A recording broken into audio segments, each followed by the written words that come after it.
Bonjour mes chers amis, mes assidus de la chaîne de vidéo La Voix de la Vérité. Comme j'ai les vidéos qui se suivent et que parfois je suis obligé de m'arrêter d'enregistrer pour suivre les événements, comme je vous ai dit sur ma télévision, pour pouvoir les commenter. Donc aujourd'hui nous sommes donc le lendemain des élections, des premières élections démocratiques,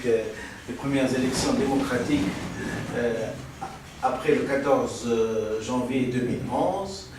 Et donc ils sont en train de faire ce qu'on appelle le dépouillage des votes. Bien sûr, ça aurait été beaucoup plus simple de le faire de façon électronique. Mais bon, puisqu'ils ont décidé de le faire avec un grand bazar, j'espère que la légalité du suffrage et la comptabilité des votes soient exactes. Et bon travail, comment dire, faut pas, sans rancune. Bon, donc, je ne sais pas s'il y a quelqu'un qui me suit toujours de façon assez brève, mais je suis à ma troisième vidéo sur la lettre que j'ai adressée au ministère de la Défense, au général Chid Ammar et au procureur du tribunal pénal militaire, du tribunal militaire. Et je vous ai lu tout. Donc c'est la dernière vidéo, celle-là. Je me suis arrêté à information optionnelle sur la future assemblée constituante. Donc j'étais en train de donner les différents projets, et d'ailleurs je tiens à vous les rappeler, puisque nous sommes là pourquoi ne pas se faire plaisir. Procès contre l'instance juridique civile lors de la présidence de Ben Ali. Ça a été, je tiens à mettre un procès contre ça. Procès contre M. Abdel Fattah Amar, président de la commission contre la corruption. Et il n'a pas voulu faire suite à une plainte contre des pharmaciens qui exerçaient la médecine illégale à Dborba. Il s'est avéré que ce monsieur de la commission, président de la commission contre la corruption pendant la période de transition, il a démontré que la justice continue de ne pas exister dans ce pays. Puis j'ai information optionnelle proposée par vote pour la future Assemblée constituante, renforcement de la langue française, je vous le rappelle, par le biais de l'acquisition d'un traité sur le langage, d'une centaine de pages que j'écrirai, et 1, 2, 3, 4 informations optionnelles pour la future Assemblée constituante de nommer la révolution arabe ثورة الشعب التونسي الاحترام للمعطى والمكتسب. Je répète, ce n'est pas la révolution du jasmin, c'est bien plus profond que ça, et bien plus important pour notre avenir, pour l'avenir des Tunisiens et pour l'avenir du monde arabe, puisqu'on va se mettre à écrire de gauche à droite et donc respecter notre acquis phylogénique qui est une donnée de la nature qui existe chez tous les êtres humains, et que pour agrandir cet acquis phylogénique, pour réussir sa vie, pour transmettre des informations importantes à ses enfants, nous devons, et ce n'est pas une vue de l'esprit, ni un délire du docteur Belfissa Ahmed, et encore moins une hallucination. Donc nous allons respecter notre acquis phylogénique. Donc j'ai nommé, puisque c'est moi qui l'ai isolé, j'ai nommé cette révolution ثورة الشعب التونسي للاحترام الاحترام للمعطى والمكتسب. Alors, personne n'est avec moi pour vérifier comment j'ai écrit ثورة الشعب التونسي الاحترام للمعطى والمكتسب, mais simplement comme ça se prononce, mais en lettres latines. C'est ça ce que j'apporte de nouveau, c'est qu'on doit l'écrire en lettres latines pour ne pas remonter le temps, tout simplement. C'est ça la révolution. C'est ça la révolution. C'est extraordinaire de résumer en une phrase toute une révolution, tout un monde qui se révolte et dont les uns ont une appréhension, et c'est ça l'intelligence du Tunisien, c'est que il avait un pressentiment.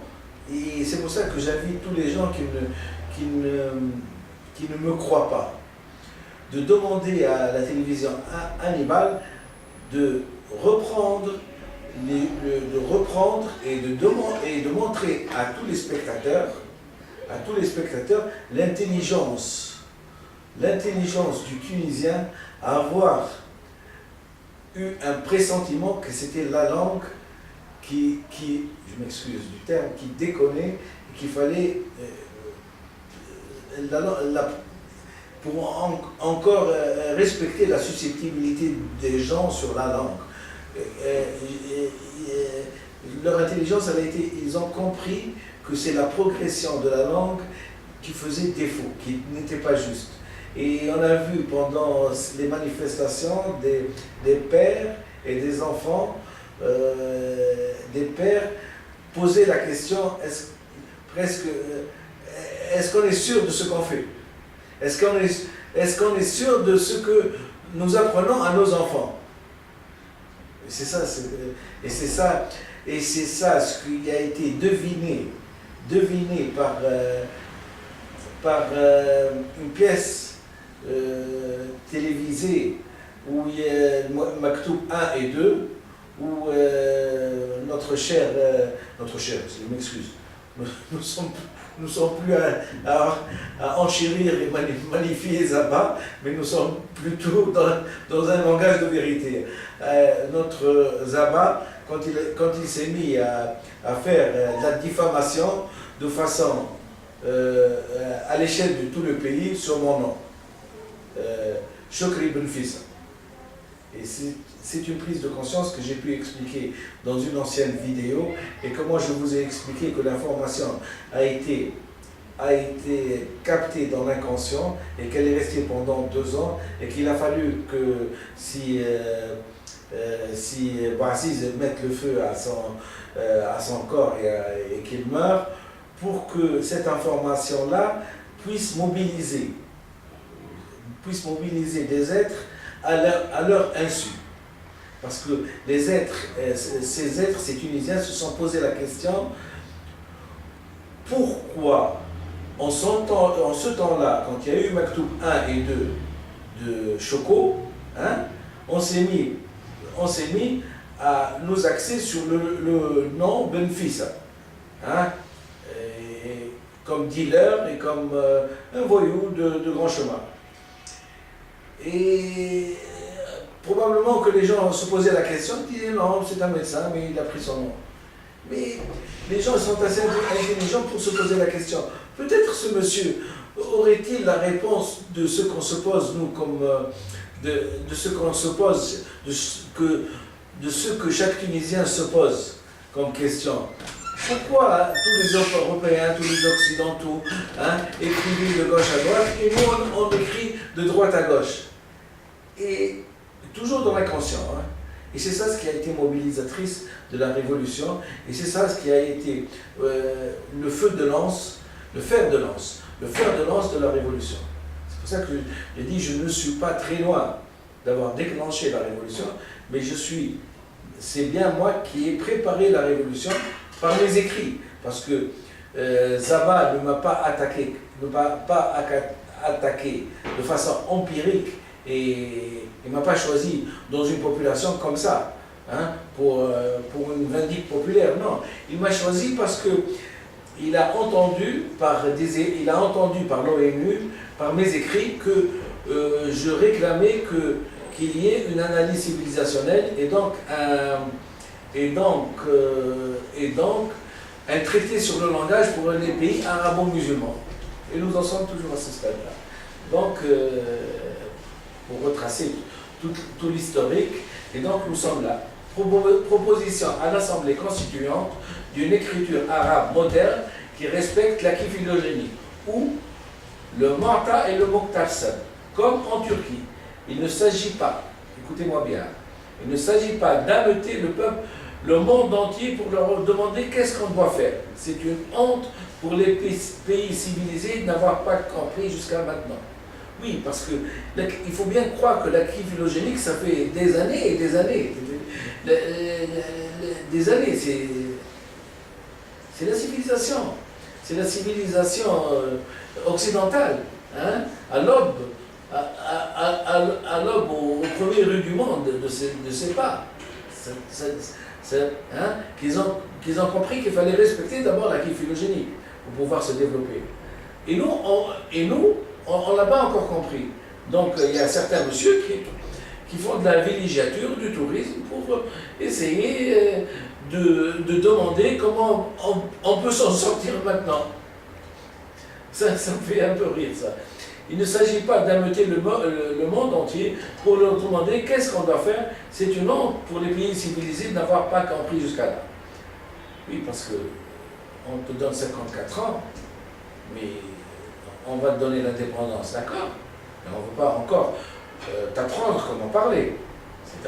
C'est à toi de prendre tes responsabilités, hein, de te concerter avec tes scientifiques, de charger des gens compétents et scientifiques, par exemple des médecins, des sociologues, pour leur demander de faire des recherches sur la langue et qu'on enseigne la meilleure. Au lieu d'engager des gens dans la conquête du passé pendant 54 ans, et c'est là où j'en viens à dire que c'est de la traîtrise en fin de compte. C'est à l'insu de quelqu'un qu'on le trompe. Je m'excuse, peut-être qu'il y a des susceptibilités, mais le temps c'est de l'argent et nous on trouve le moyen de le remonter. Hein? Comprenez un petit peu mon cheval de bataille, ma raison d'être presque. C'est que, au moins si nous on a été victimes de ce paranoïaque, hein, et à la suite de cet escroc et délinquant, hein, au moins qu'on sauve les meubles. Et comment les sauver les meubles? Eh bien, qu'on sauve nos enfants. Et c'est pour ça que je préfère médiatiser que dans l'avenir, dans 20 ans, 25 ans, nous aurons des Tunisiens qui s'asserront à une table avec les Occidentaux qui leur parleront d'égal à égal, que de faire de la courbette, d'hocher la tête sans rien comprendre à la question, par exemple, ou c'est ça, c'est pour ça que je parle de crime contre l'humanité. Hein? Au moins sauvons les meubles, sauvons nos futures générations. Alors, qui phylogénie. Comme en Turquie, il ne s'agit pas d'ameuter le monde entier pour leur demander qu'est-ce qu'on doit faire. C'est une honte pour les pays civilisés de n'avoir pas compris jusqu'à maintenant l'existence de l'acquis phylogénique. Agrandir pour les nostalgiques de l'époque pré-révolution le cercle des consultations, c'est fuir la responsabilité criminelle, culturelle de ce qu'on a appris à notre peuple. Remonter le temps par le sens de l'écriture de conquête du passé. Proposition de l'instauration d'un ministère commun, militaire et juridique, ça c'est ma 6e proposition. Hein. Je peux m'asseoir. Proposition de l'instauration d'un ministère commun, militaire et juridique pour purifier le passé et mettre la base de l'avenir. De civiliser un peuple et de ne pas le berner, le tromper, lui raconter du blablabla et l'amputer de la notion essentielle de tout développement humain. Il s'agit d'appliquer le droit civil. Le droit civil, de combattre les abus et de prévenir les rechutes. Et de combattre à jamais la République des copains et des coquins.